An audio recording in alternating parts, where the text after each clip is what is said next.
Shaw360, and this is the review for episodes 9 and 10 of W. So it's been a while since I've had a chance to review the show because it's been a while since I've had a chance to watch the show. But it's so easy to fall back into this series because it's so fast moving, and of course they do that nice little synopsis thing at the beginning of every episode to like catch you up to speed. So it's really easy to get into it. I have to say I really like the way that they do the intro. I think I've mentioned it before that like whoever's kind of the main thrust of the episode is the person who reads the summary at the beginning of the show.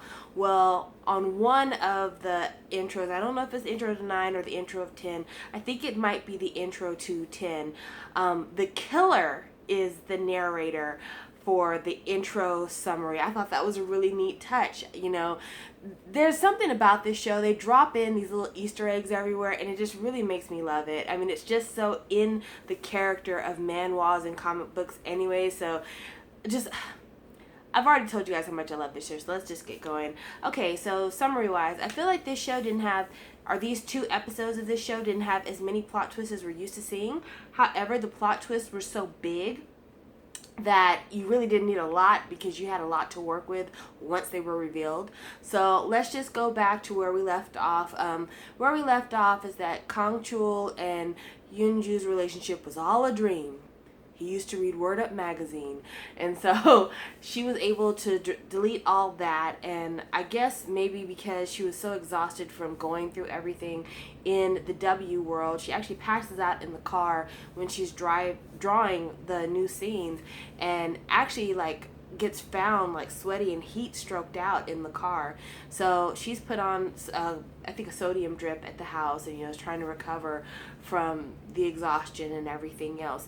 Meanwhile, Dad flies back to town after being attacked in the bathroom of the airplane he was on his way to New Zealand by the Faceless Killer. And the Faceless Killer basically tells him like, you can't end this series until you give me a face and give us a conclusion, So Father heads back to Korea because, this is the kind of thing that it will scare you. When you think that something is over and all of a sudden the killer appears to choke you out, that'll give you second thoughts about whether or not this thing is really over. So he heads back home, finds out his daughter's in this coma, and he starts reading the cartoon, and he sees what's going on. He's like, okay, I need to end this thing. So he calls up Subong, and Subong, in the meantime, has taken up religion. He's given up cartoons because he's like, you shouldn't have to die behind trying to draw some stick figures and stuff. Like, that's not what's on. But, of course, Father's like, you need to stick with me. You and I can finish this because we're just going to give it a happy ending. We're not going to do anything crazy. We're just going to give it a nice, wrapped up, happy ending. And he finds a jump drive that Kang Chul had given to Yoonju before he jumped off the building that basically said, if you're going to give me a culprit, it can't be any of the 353 people that we've already built cases on W. It has to be somebody totally new, but at the same time somebody who it would make sense for them to want to harm my family. So when Father is drawing it out, he draws out the killer, and he draws his own face on the killer. And when I saw that, I kind of felt like that makes sense. And it makes sense in more than one way. It makes sense in that, the father is the person who actually killed the family in real life because he drew the drawings that led to the family being murdered. And, he even said, I killed your family as a plot device. So, he legit is the killer. So in a poetic way, it does make sense for him to use his own face, but also kind of maybe in a way for him to absolve himself of the guilt that he feels towards this whole situation happening, because in the real world, the killer managed to actually kill 3 random people. And so the father taking the guilt of knowing that his creation killed these people and trying to get this over with, he kind of takes the blame. And then when you find out what his plans are to have the happy ending, it's kind of like he's trying to absolve himself of the guilt he has for his real life sins. So the father has this plot for the ending, and the plot is that he was going to have the killer caught on a CC camera from a truck that drove by, and people were going to identify the killer as a guy who used to be teammates with Kang Chul's father, and who was jealous and decided to kill the family. And then when Kang Chul got out of jail and decided to look for the killer, that's when he decided he needed to go after Kang Chul. And then the prosecutor, who is mad because after all these years he's been proven to have tried to try an innocent man, he sets up the killer to look like he attempted suicide, but with the suicide note in his hand saying that Kang Chul, paid him to pretend that he was the killer, something like that. Anyway, long story short, Kang Chul and Sohee end up riding off into the sunset together, and all's well that ends well. The problem is that I don't think the father really thought through how strong his creations are. I mean, just think about this for a minute. If you have a creation that is able to pull himself out of his own death by like pulling people into the cartoon, and then you've got the killer who's already attacked you on the plane, do you really think that the killer is going to lay down that easy and let you kill him like that? If Kang Chul wouldn't do it, and the killer has killed people in real life, do you really think that the killer was just going to let you off him like this? No. And the killer, now that he has a face, he's ready for revenge. And this is when you get the scariest scene, to me, out of any of the scenes of this show. So Subong goes to the store after explaining to Yoonju about what the father's plans were. And we'll get back to Yoonju later. And when he gets back home from the store, he's like, "Hey, Dad, I brought seasoned pig's feet with us. Let's eat." Well, he doesn't say, "Hey, Dad," but you know what I'm talking about. And he sees the father slumped over on the drawing board. And when the father raises his head, you hear kind of the killer's voice. The father has no face. The killer has sucked his face off and has left like these like voids where eyes and nose and mouth is. It is the creepiest shit. It looks like something directly out of some of these Korean, Japanese horror movies, which I don't watch those things because I like to live a peaceful life, and that stuff gives you nightmares. But yeah, really super creepy. Apparently the killer has a monologue with the father and basically confirms what I was just telling you about, the father wanting to kill Kang Chul just as much as he does, and that he is going to not be killed off by the father, but instead he's going to get, I guess, the ultimate victory over Kang Chul, I guess is what it all boils down to. Now let's go back to Oh Yeon-ju. So Oh Yeon-ju's at work, and of course her boss is like, "Yes, we finally got to see the face of the killer, and fuck that Yoon-ju girl, and it's all about Sui and Kang Chul," and he's really fanboying out. And of course she's hurt because that was her love life, and it was all over, and just it was all very bittersweet in the end. So she gets the call from Subong about what's going on, and she decides to kind of make a makeshift kind of collage of their moments together by buying one of the manhwas of that dream sequence and putting it up on the walls, and just thinking about this relationship that she had that was the closest she ever came to a real romance. So she's back at work, and she's taking a little brief nap, and when she wakes up she hears sirens going off, and they're like, code black, all hands on deck, you need to go to the emergency room, massive shooting, lots of victims being brought in. So she runs down there and realizes this is not her hospital. Like, it is her hospital, but it's not. And she's back in the cartoon world. And she starts working. She sees Kang Chul, which she had been seeing Kang Chul kind of off and on since the whole "it was a dream." Because apparently whenever Kang Chul would dream, he would dream of her a little bit. Or his dreams would pull her back into that world, but she never got to really stay for long. And there was one point where she was brought back into that world, and she actually made eye contact with him, but of course she looked crazy because she's staring him down while he's kind of like, "Okay, lady, alrighty." Like he doesn't get what the deal is. But she's pulled back into this world, and she's trying to help people in the ER, and she sees what happened. Apparently the killer did not allow the father to do anything more than reveal his face. And when they go to the studio at W to announce that, this is the face of the killer, all of a sudden shots ring out, and the killer shows up on the show. And he's like, "Yeah, it's me. What do you want, bitches? I was there 10 years ago. I'm here now. I'm doing the damn thing. Come see me." And it's just like, it's so cold because he's, a precision shooter. So he's like, bop, bop, bop, bop, bop. Like, it's not one of these, like, cowboy shoot 'em up type things where he's just letting off thousands of rounds. Like, he is literally picking people off, and it's cold, and it's calculated, and it's scary. And of course he now has control of the illustrator. When he snatched his face, he kind of took over control of this guy, made him a zombie. He took all the power. And so he is having the creator, write him exits that nobody can trace, making it to where there's no evidence that he was there. Like, he's like really, he's in charge of everything. So Kang-chul keeps coming across Yoonju, and he's like, kind of like, you give me the creeps, but you don't seem like a bad person. I'm gonna let you live. And of course, Yoonju, she's just kind of like, what the fuck is going on?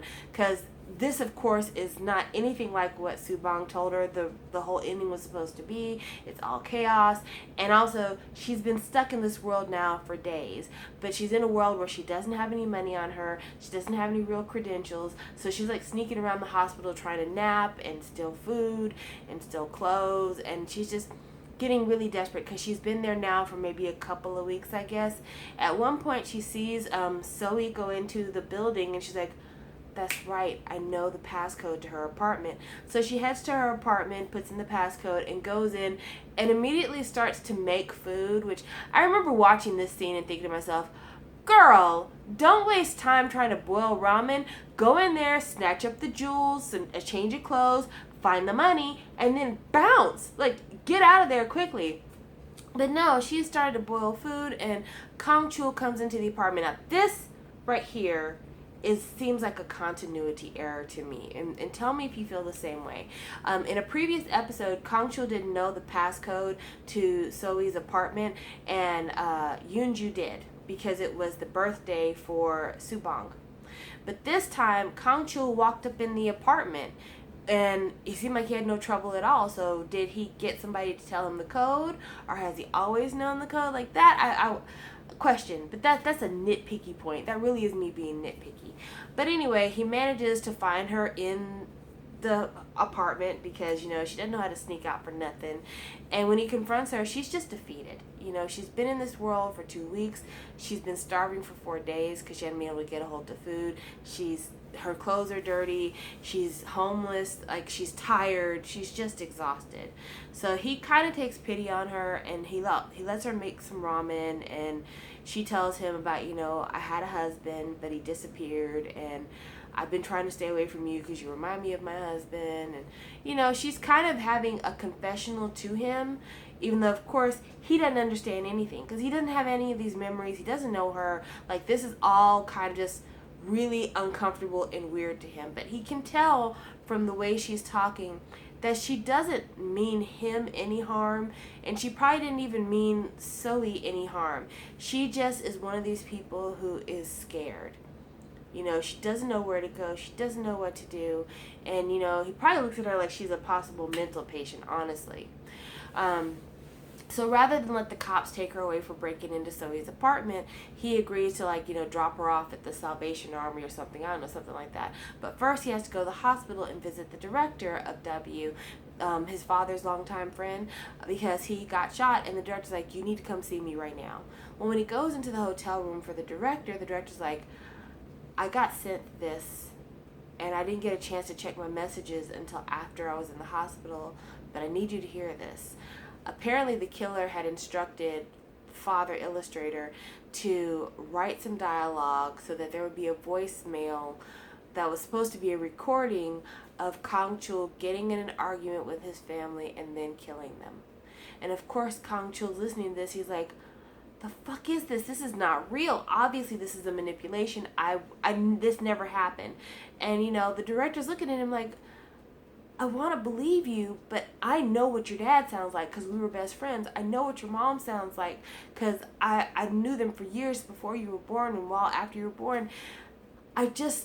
Did you do this? After all these years and all that we've gone through, did you do this? And before Kang-chul even has a chance to really confirm or deny, all of a sudden a shot rings out and the director has been shot dead. And Kang-chul touches the place where he's bloody, and all of a sudden a gun appears in his hand because again, the killer has gotten a hold of the illustrator and he's taken charge. The killer also in this time has contacted the former prosecutor who was being encouraged by his party to step down because it looked like the killer killed this man's parents 10 years ago and is still out here killing folks. He's like, don't worry, you and me need to be on the same side. I got you. I'm going to be revealing a few things about Kangchul. So he's basically set up Kangchul. So the nurse and the widow of the director run into the room and see Kangchul with this gun, and the director is shot dead. And of course, you know, it looks like he did this. So he's running through the halls of the hospital. Security is shooting at him, and it's a lot. It's a lot. And he goes downstairs to the car where Yoonju was waiting on him. They drive off. He's been shot, by the way, while he was escaping these people, which, you know, I really like that, because a lot of times they'll make it to where, like, the hero is like an ace shot, but then all the people that are shooting at him, like, have blanks in their gun. But no, he got shot in a really real way here. And Yoonju decides to take care of him, but she's scared. She doesn't know what to do, because in this world, you know, she has the capability of getting hurt because she had a little burn on her mouth. Kangchul, he's being set up, which makes her scared, because she's like, my dad, why is he doing this? What's going on? I don't understand. And she's wondering, you know, when will she be out of the cartoon? Because, you know, at this point, she's been there for weeks, and things are getting really rough, and she's thinking to myself, I can get hurt in this world. You know, I've been here for a long time now. Things are looking really harrowing. I don't know what to do. So she's able to get him medicine and try to treat his wound as much as she could. But at the same time, you know, she's like, I've got to get out of here, because the only way I can help him is if I can draw. So she tells him, you know, I want you to have a happy ending. I'm going to try to help you. I'm going to try to take care of you. And she gives him a kiss. That way the to be continued sign will appear at the bottom of the screen. And she disappears. And that's kind of where we leave off for this set of episodes. And this is probably one of the quickest summaries I've done in a long time. I'm proud of myself. But as for the episodes itself, you know, I felt a lot the way that Yoonju did. Like, when I heard what the ending was intended to be, I was kind of like, meh, it makes sense, but still, like, what? I don't really like it. But then now looking at how everything's gotten tangled and twisted, I'm wondering, how does anybody get out of this? Like, you know, they've really nailed Kangchul to the wall in terms of, you know, setting him up for everything. So, I mean, I'm wondering about that. I'm worried for Yoonju, because, you know, she's getting hurt in the drama, like in the W world, and getting hurt in the real world. The killer is able to bounce between worlds and manipulate people between worlds. I'm wondering if her dad is ever going to get his face back. Like, I'm wondering how to stop him. Like, are they both going to just have to be hovering over their drawing boards night and day to kind of fend each other's advances off? And then knowing that Yoonju, the only way she can help Kangchul really is either by doing wild stuff inside of the comic and hoping not to get killed there, or being outside of the comic and being able to draw. So when is she ever going to rest? You know, like, it's a lot. It's a lot. So, I mean, definitely the show, halfway through the show, it almost looked like it was written for a conclusion, and now they're back starting up a whole new set of, you know, conflicts and problems to solve. And I'm just drawn into the show. I'm drawn into the actors, definitely, for sure. The actor who's playing the father and the killer, doing an amazing job. Like, kudos to you. Subong, you are definitely the comic relief. I enjoy you. And the actress who's playing Yoonju, a lot of people were like really on her ass about the way she was acting at the beginning of the show. I think that she's perfect. Like, I really, really like her in this show. I think she's so pitch perfect for everything. And I really hope that the people who criticized her before are eating their words, because she is doing a fantastic job with this. Like, I just can't imagine what she could do different. I really can't imagine what she could do different. But I'm enjoying this, and I know I left out a few scenes here and there, but, you know, I tried to hit all the most all the most relevant points. So if you have anything else you want to bring up in the comment section, please do. I love to hear from you guys. I always write back. Even if it takes me a few days, I always write back. So yeah, I can't wait to hear from you, and I will talk with you guys later. Bye.